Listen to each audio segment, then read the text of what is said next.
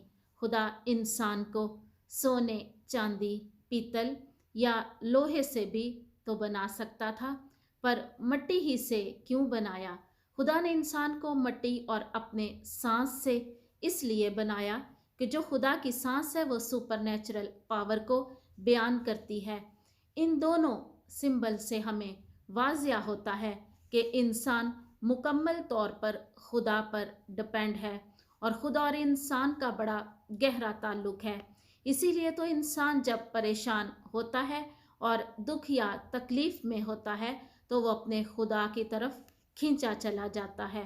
کہتے ہیں جو ہے تو محض پتلا خاک، کوئی بھی توڑ جائے گا۔ جو تو ہے محض پتلا خاک، کوئی بھی توڑ جائے گا۔ دل لگا لے اپنے خدا سے، وہی تجھے بچائے گا۔ میرے عزیزو، ہم بات کر رہے تھے کہ کچھ لوگ راکھ کے بت کو بے معنی تصور کرتے ہیں۔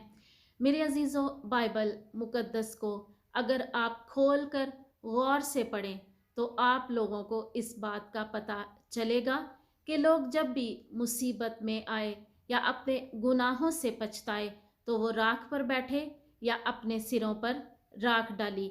اگر آپ لوگوں کو کوئی ڈاؤٹ ہے تو میں آیات پڑھ کے بتاتی ہوں۔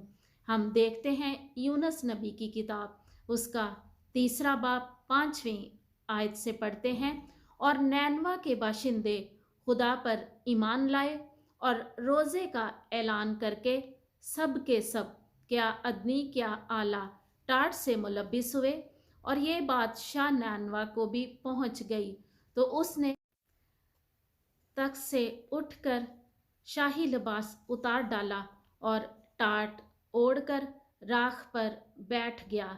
آمین۔ اس کے علاوہ میرے عزیزو، ہم دیکھتے ہیں 2 سیموئل باب 13 اس کی 19ویں آیت میں ہے، تب تامار نے اپنے سر پر راکھ ڈالی۔ آمین۔ اس کے علاوہ ہم آستر باب 4 اس کی 3 آیت میں دیکھتے ہیں، یہودیوں کو سخت غم ہوا اور وہ روزہ رکھتے اور ماتم کرتے تھے، اور بہتوں نے راکھ اور ٹاٹ کا بستر بنایا۔ آمین۔ اس کے علاوہ نہمیہ باب 9 اس کی 1 آیت سے ہے کہ وہ مہینہ کے 24ویں دن بنی اسرائیل روزہ اور ٹاٹ اوڑھ کر اور اپنے آپ پر مٹی ڈال کر جمع ہوئے۔ آمین۔ میرے عزیزو، ہم مسیح کے دکھوں کو یاد کرتے ہوئے یہ 40 دن کے روزے مناتے ہیں، کیونکہ ہمارے مسیح نے ہمارے لیے یہ 40 دن اور رات بھوکے پیاسے اور سخت تکلیف میں گزارے۔ میرے عزیزو، میرا خیال ہے کہ صرف کیتھولک کلیسیا ہی نہیں، تمام کلیسیائیں جو بائبل مقدس کو مانتی ہیں اور اس پر ایمان رکھتی ہیں اور اسے سمجھتی ہیں، انہیں یہ مسیح کے دکھ میں شریک ہونا چاہیے۔ ہم مسیح کے بپتسمہ لینے پر ایمان رکھتے ہوئے آگے لوگوں کو توبہ کے لیے پانی کا بپتسمہ لینے کی تعلیم دیتے ہیں۔ تو یہ کیا ہے جو آیات میں نے آپ کے آگے رکھیں؟ کیا یہ عمل توبہ کا نہیں؟ میرے عزیزو، ہم اس کے جی اٹھنے کی عید کو بڑے جوش و خروش سے منا لیتے ہیں اور اس کے دکھوں میں شریک ہونا بھول جاتے ہیں۔ نہیں میرے عزیزو، یہ عمل ٹھیک نہیں، ہم شارٹ کٹ اپناتے ہیں۔ میرے عزیزو، کیتھولک کلیسیا بائبل مقدس کے مطابق ہی گناہوں سے توبہ، پشیمانی اور تبدیلی کے لیے اور اپنے آپ کو مسیح کے دکھوں میں شامل کرنے کے لیے تیار کرتی ہے۔ اپنے ماتھے پر راکھ سے صلیب کا نشان بنوا کر غلط کیا ہے؟ آج آپ مجھے بتا دیں کیوں کیتھولک کلیسیا کو غلط کہا جاتا ہے جبکہ انہوں نے کبھی کوئی عمل بائبل سے ہٹ کر نہیں کیا۔ میرے عزیزو، ہم بائبل میں سے اپنے مطلب اور فائدے کی آیات کو چن کر تعلیم دیتے ہیں۔ مکمل بائبل مقدس کو کھول کر دھیان سے پڑھیں، سمجھیں اور اس پر عمل کریں۔ ہم دیکھتے ہیں ایوب نبی کی کتاب، ایوب اس کا 42واں باب اس کی 6 آیت میں ہے۔ اس لیے مجھے اپنے آپ سے نفرت ہے اور میں خاک اور راکھ میں توبہ کرتا ہوں۔ آمین۔ میرے عزیزو، ذرا غور سے سنیں اور خود بھی پڑھیں کہ راکھ اور خاک میں توبہ۔ میرے عزیزو، خدا بڑا مہربان ہے، وہ ہماری ضرور سنتا ہے۔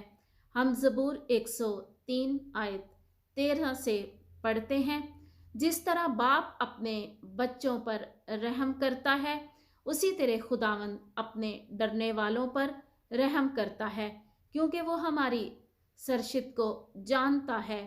اسے یاد رہتا ہے کہ ہم گرد ہی ہیں۔ آمین۔ میرے عزیزو، میں نے اپنی طرف سے پوری کوشش کی ہے کہ آپ سب کو